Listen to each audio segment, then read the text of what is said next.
The last drops of coffee sizzled on the hot plate, the smell of burnt sugar and stale regret hanging thick in the air. Rain hammered against the diner's plate glass windows, turning the neon sign into a blurry pink watercolor of the word, eat. Zara dragged a damp cloth across the vinyl countertop, her movements automatic, her mind miles away. It was almost 2 a.m. Just her, the cook humming off-key in the back, and the storm.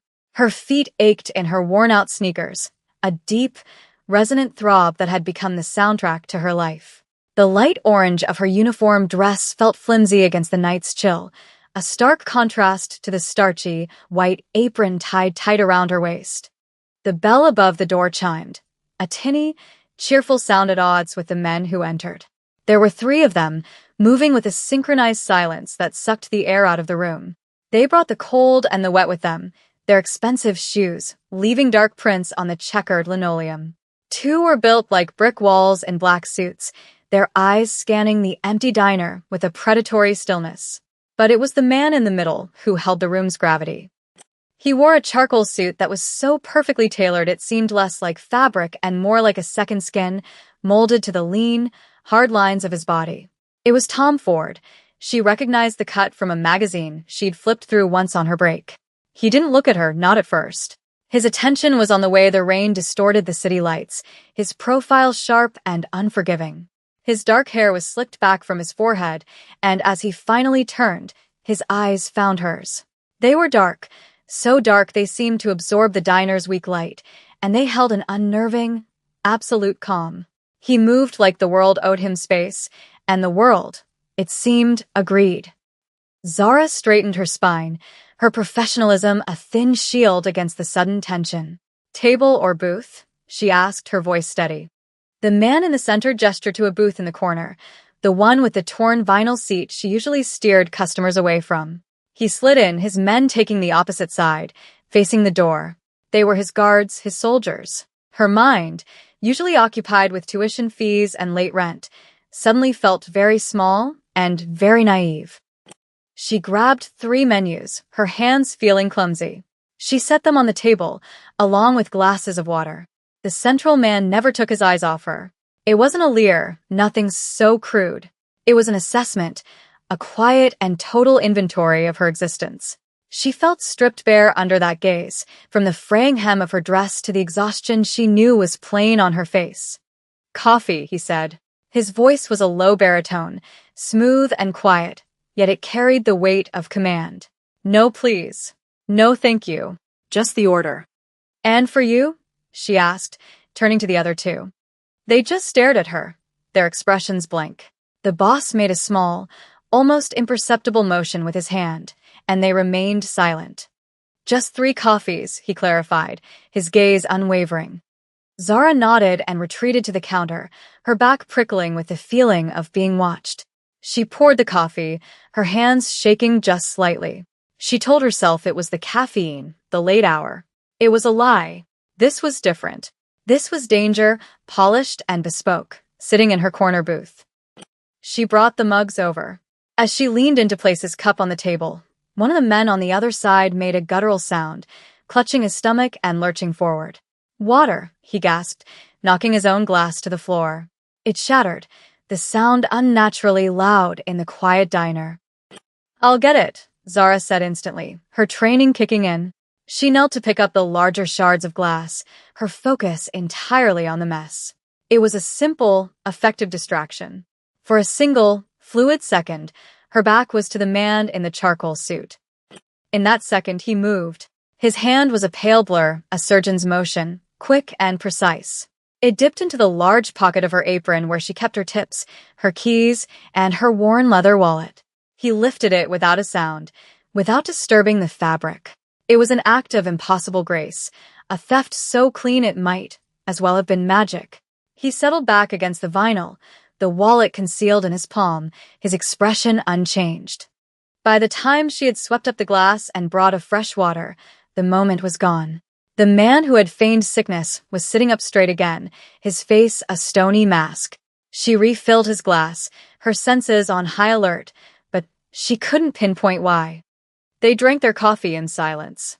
The minutes stretched, each one thick with unspoken tension. Finally, the man in the center placed $100 bill on the table.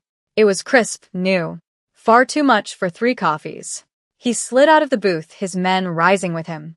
He paused for a moment beside the table, his dark eyes meeting hers one last time. There was something in them now, a flicker of what? It was gone before she could name it.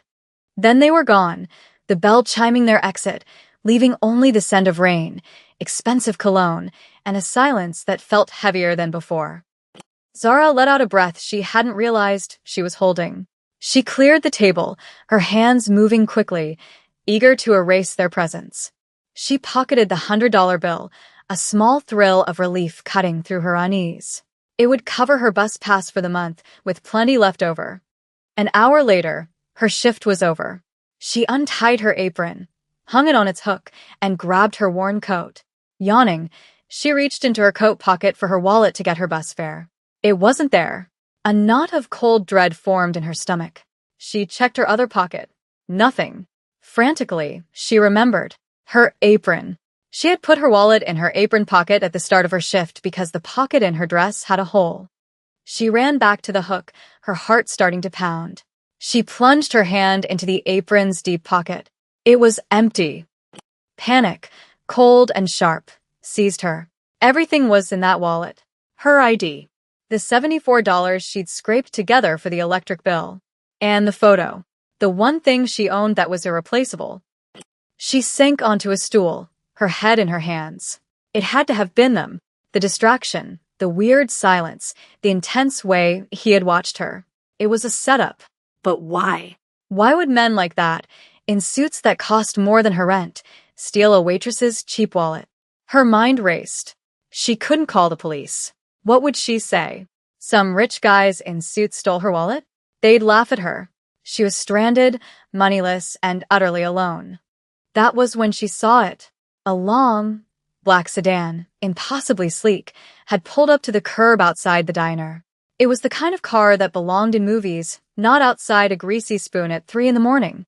It sat there, engine humming, its tinted windows like black mirrors reflecting the rain-streaked street. The back door opened. One of the henchmen from earlier stepped out, holding a small black umbrella. He didn't approach the diner door. He just stood by the open car door, waiting. He met her gaze through the window, and then he held something up. Her wallet. Relief warred with a new, more profound fear. He gestured with his head toward the car. It wasn't a request. It was a summons. She knew, with a certainty that chilled her to the bone, that she had no choice. She could stay here, penniless and helpless, or she could walk out into the rain and get into that car, into the heart of the danger that had so deliberately sought her out. She took a deep breath, walked to the door, and pushed it open. The cold, damp air hit her face. She walked across the wet pavement, the man holding the umbrella steady over her head. She didn't look at him. She looked into the dark interior of the car, where a shadow waited. This was the moment everything changed. She was a girl who worked at a diner. Now she was something else. She was his problem to solve. She got in, and the door closed behind her with a soft, heavy thud that sealed her in. The silence inside the car was absolute. It was a rich person's silence, insulated from the outside world by layers of leather and soundproofing. The rain was a distant, rhythmic tapping on the roof, a world away. Zara sat perfectly still, her hands clasped in her lap, her cheap coat feeling rough and out of place against the plush seat. The henchman who had escorted her was in the passenger seat, the other driving. In the seat beside her, separated by a foot of empty space that felt like a canyon, was him. Quan Jinhuan. He didn't look at her. He stared out the window at the blurred city lights, but she felt his awareness of her in the air, a physical pressure. Her wallet sat on the console between them. It looked small and pathetic in the opulent car. They drove for what felt like an eternity, leaving the gritty downtown streets behind and ascending into the hills where the houses became mansions and the roads were slick and empty. The car finally glided through an iron gate and into a subterranean parking garage, coming to a stop in a private, numbered slot. "Come," Jean said. It was the first word he'd spoken. She followed him into a private elevator that whisked them upwards, the ride so smooth she barely felt the motion. The doors opened directly into a penthouse. The view hit her first. An entire wall was glass, a panoramic vista of Los Angeles glittering below, a carpet of diamonds strewn across black velvet. The apartment was a study in minimalist luxury, dark wood floors, white walls, furniture that was more art than function. It was cold, beautiful, and utterly soulless. Jean walked to the center of the room, shrugging off his suit jacket and draping it over the back of a severe-looking sofa. He gestured to a low-glass table. "Seat." Zara hesitated, then perched on the edge of a leather chair that probably cost more than her entire life's earnings. He stood before her, a predator in his own domain. He picked up her wallet from where his man had placed it on the table. He didn't open it. He simply held it. "Why?" she asked, her voice barely a whisper. "Why did you take this?" He ignored the question. His dark eyes were fixed on her, analytical and intense. "There was a photograph inside," he stated, not asked. "A small one, faded, tucked behind the driver's license." Her breath caught in her throat. The photo, the one of her and Jae-wha. "It's mine," she said, a protective instinct flaring. "It's the only one I have." He finally moved, walking over to a sleek black cabinet. He opened a drawer and took something out, holding it between his thumb and forefinger. He walked back and placed it on the glass table between them. It was the photo, a tiny, dog-eared square of paper. A 7-year-old girl with bright eyes and 2 missing front teeth, her arm thrown around the shoulders of a slightly older boy. The boy was skinny, with a defiant haircut and a smudge of dirt on his cheek, but his eyes, even in the faded image, were fiercely protective of the girl beside him. "Where did you get this?" Jean asked, his voice low, a strange vibration running through it. "St. Jude's Home for Children," she answered automatically.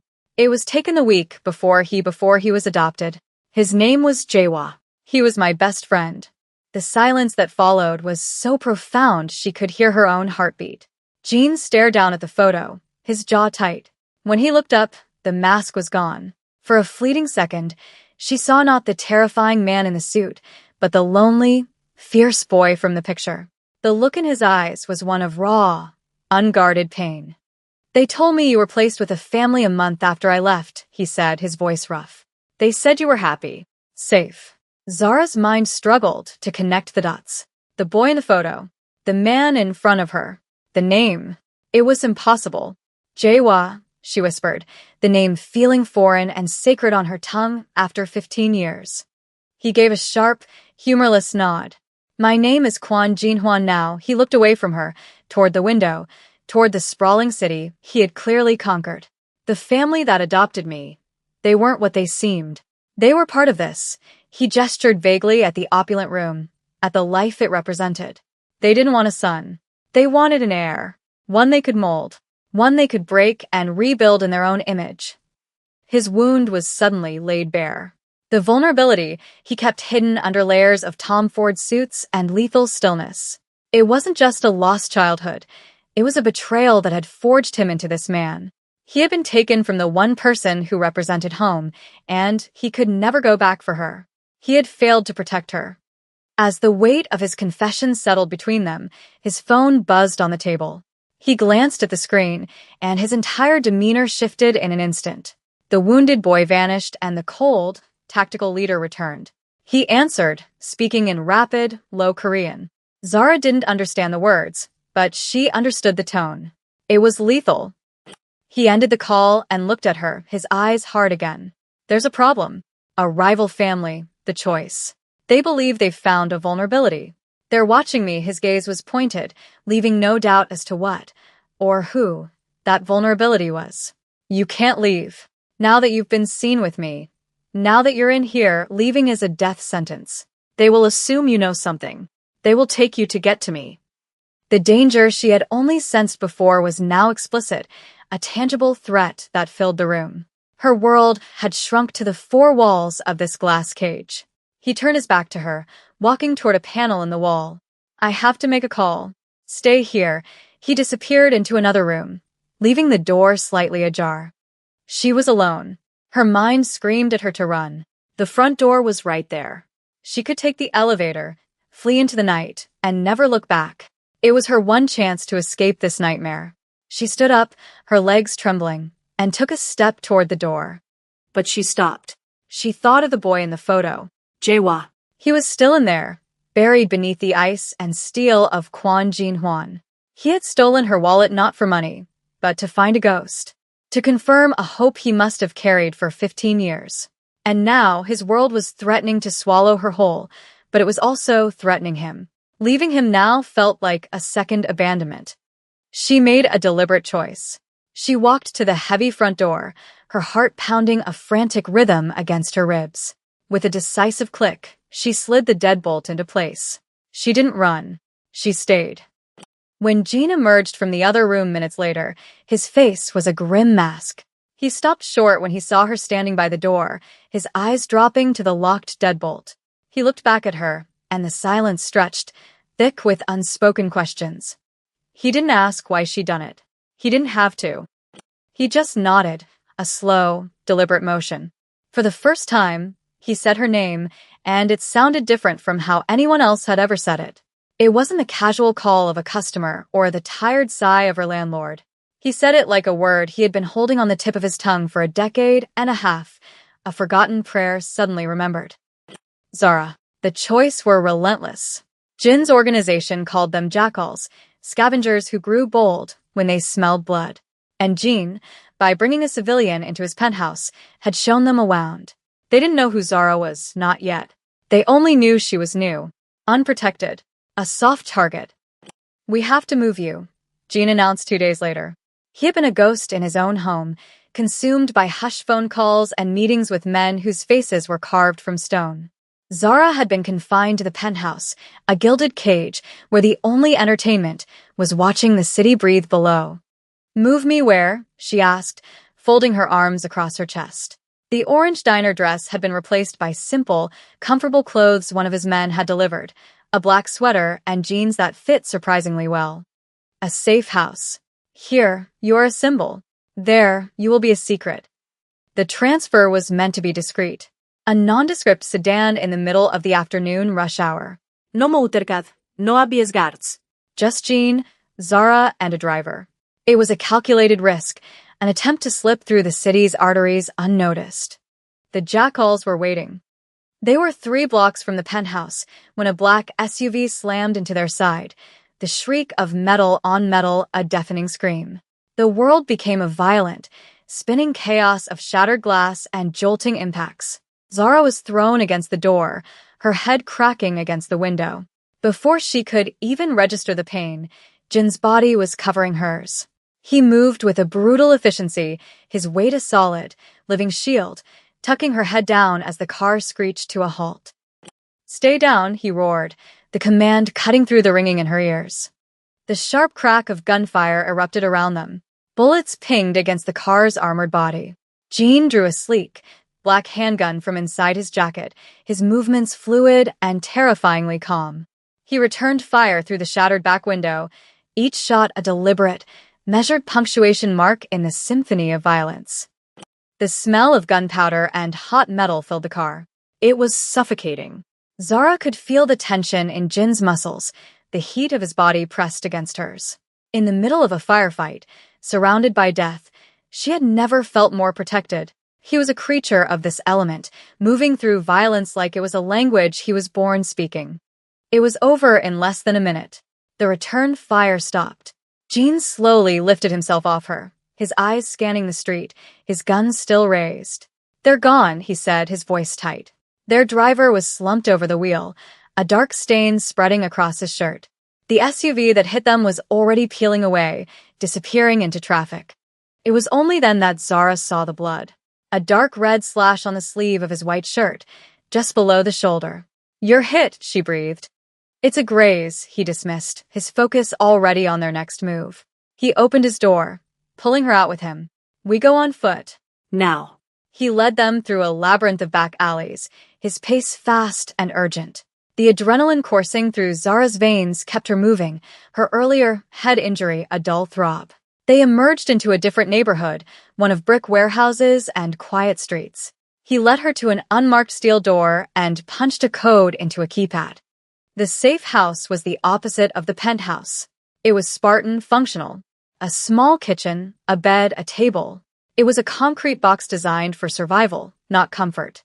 "Sit," he ordered, his voice strained. He finally looked down at his arm, as if just remembering it was injured. "Let me see," she insisted, her voice firmer than she expected. He hesitated, then nodded, shrugging off his ruined jacket and unbuttoning his shirt. The cut was deeper than a graze, a nasty gash oozing blood. The safe house had a well-stocked first aid kit. She found antiseptic, gauze, and bandages. Her hands were surprisingly steady as she began to clean the wound. She'd seen worse at the diner, kitchen accidents, drunken brawls. This was just different. This was a wound earned in a war she was now a part of. As she worked, his phone rang again. It was one of his lieutenants, his voice tinny and panicked over the speaker. "Sir, what is your location?" "We're sweeping the area." Jean started to reply, but Zara put a finger to her lips, shaking her head urgently. A thought, cold and clear, cut through her fear. The choice had known their route. They had been waiting. What if there was a leak? What if giving their location, even to his own men, was a mistake? She took the phone from his unresisting hand. "He's fine," she said, her voice a calm, authoritative lie. "The situation is contained. Maintain your current positions. We will contact you." She ended the call before the man could protest. It was a small thing, a lie told to protect him, but it was a line crossed. She had made a tactical decision in his world. She had chosen his side, not just by staying, but by acting. Jean stared at her, his expression unreadable. He hadn't tried to stop her. He had let her take control. She finished bandaging his arm, her fingers brushing against the warm skin of his bicep. The space between them was charged, the air thick with the smell of blood and antiseptic and the faint, lingering scent of his cologne, cedarwood and smoke. Their faces were inches apart. She could see the faint lines of exhaustion around his eyes. He caught her hand, his fingers closing gently around her wrist, stopping her movement. His gaze was intense, burning through her defenses. "I spent 15 years building an empire so no one could ever take anything from me again," he said, his voice a low, rough rasp. "Then you walk into a diner, and I realize I left the most important thing behind." It wasn't a declaration of love. It was something more dangerous. A confession of a fatal error. An admission that she was the one piece of his past he could not control, the one person who could unravel the cold, perfect world he had built. The next move came 2 days later. The choice, having failed to grab them in the ambush, went for the next best thing. They went for her past. When one of Jin's men did a quiet check on her old apartment, he found the message. A dead crow on her doorstep, a single white lily tucked under its wing. It was a direct threat. "We know who she is. We know where she came from. She is not safe anywhere." The war was no longer just his. It had become hers. The choice had made it personal. They were trying to get to him by terrorizing her, and in doing so, they had made a grave mistake. They had woken something up in Zara. Not fear, but a cold, hard resolve. They had targeted her life, her history. They would not get away with it. "They think you're my weakness," Jean said, his voice like ice. They were looking at a satellite map of her old apartment building, projected onto the wall of the safe house. "They'll use it as bait. They'll expect me to come for them there, a direct assault to reclaim my honor." He was right. It was a classic trap, designed to appeal to a man's pride. A frontal assault was exactly what the choice would anticipate. Jean was already outlining a plan with his lieutenants over a secure line, a plan involving overwhelming force. But Zara saw something else. She saw the trap from the perspective of the bait. "They're wrong," she said quietly, stepping up to the map. Jean and his men on the call fell silent. "They don't expect you to be smart. They expect you to be angry. They'll have all their men watching the front, the roof, the alley. But they won't be watching here." She pointed to a small, unassuming dry cleaner shop on the ground floor of the adjacent building. "I used to work there for a few months. The basement connects to the service tunnels for both buildings. It's old, filled with pipes and rats. No one uses it." Her knowledge of the ordinary world, her world, was now a weapon in his. They're watching for an army. They won't be looking for a ghost. Jean looked at her, a new light in his eyes. It was respect. He had surrounded himself with soldiers, but she had given him something they couldn't, an angle born of a life he had never lived. He changed the plan. The climax was not a firefight. It was a surgical strike. Jean and two of his most trusted men went in through the tunnels, just as Zara had said. She insisted on going, not to fight, but to guide them through the maze she remembered. She was the key. They emerged in the basement of her old building, the air thick with the smell of dust and damp concrete. They moved up the service stairs, silent as shadows. The Choi family's men were all positioned as she predicted, their attention focused outward, waiting for a war that would never come. Jin's team moved with brutal, silent efficiency, neutralizing the guards one by one.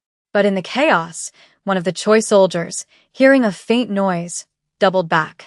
He came around a corner just as Jean was taking down another man, his back exposed for a split second. The soldier raised his weapon. There was no time to shout a warning. Zara didn't hesitate. She acted. She grabbed the nearest object, a heavy, metal fire extinguisher from the wall, and swung it with all her strength into the back of the man's knees. He buckled with a grunt of pain, his shot going wide, shattering a plaster wall. The momentary distraction was all Jean needed. He spun, disarming the man with a fluid, lethal motion. She had saved him. In the ringing silence that followed, the threat was over. The Choi family's ambush had been dismantled from the inside out. Jean stood over the last unconscious guard, his chest heaving slightly. He turned to look at Zara, who stood with the fire extinguisher still clutched in her hands, her knuckles white, her heart hammering against her ribs. He walked over to her, his eyes searching her face. He reached out, not to take the extinguisher, but to gently touch a faint scar above his own eyebrow, a pale line against his skin. "The family who took me gave me this," he said, his voice low and raw. "They taught me that loyalty is a weapon, that love is a liability. You remind me that loyalty used to just be a promise between two kids against the world." He was no longer seeing her as a weakness to be protected. He was seeing her as an equal, the missing piece of himself that made him whole, not by completing him, but by reminding him of who he was before the world had tried to break him. The cost of that victory was absolute. Her old life was incinerated.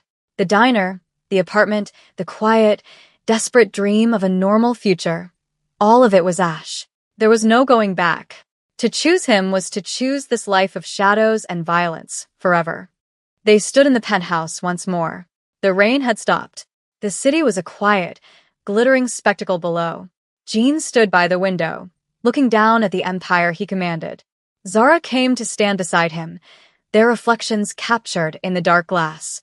A girl whose simple dress had been replaced by the quiet confidence of a survivor, and a man who ruled an underworld, forever bound by a faded photograph. "You can still leave," he said, his voice soft, not looking at her. "I would give you enough money to disappear. Start over anywhere you want. A new name, a clean slate." It was the ultimate test, the freedom she had once craved, offered to her on a silver platter. She could walk away, leave the ghosts and the gunfire behind. She looked at their reflections in the glass. Two orphans who had found each other again in the most violent of circumstances. She had spent her whole life feeling adrift, alone. Here, in the heart of the storm, she had found an anchor. She had found the other half of her story. "No," she said, her voice steady and clear, a quiet certainty in the vast, empty room. "I think I'm finally home." He finally turned to face her, and the cold, guarded stillness in his eyes was gone. In its place was something she had only seen once before, in the faded photo of a fierce little boy. It was possession. It was certainty. It was the unmistakable look of a king who had just reclaimed his entire world.